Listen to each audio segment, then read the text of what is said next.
L'Algérie qui s'est habituée à la faiblesse des dirigeants français, au premier rang desquels M. Macron a rappelé son ambassadeur et refuse désormais le survol de nos avions engagés au Mali dans la lutte, je le rappelle, contre l'islamisme.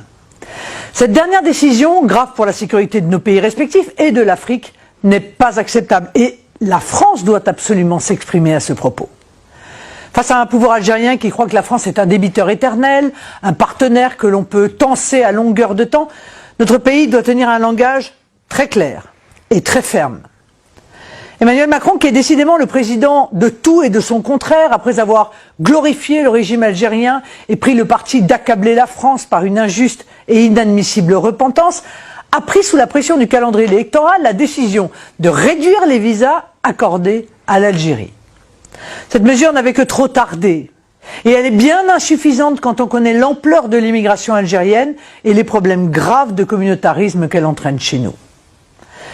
D'abord, il n'y a aucune raison pour que l'Algérie, dont la population est dans sa quasi-intégralité née après l'indépendance, bénéficie encore des énormes facilités d'octroi de visa comme le prévoit l'accord bilatéral de 1968.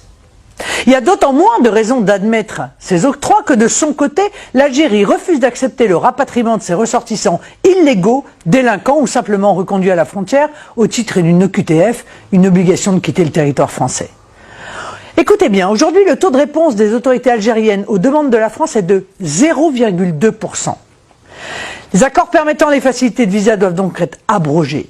Les visas avec l'Algérie ne doivent plus être accordés tant que l'Algérie ne rapatrie pas chez elle ses ressortissants indésirables chez nous.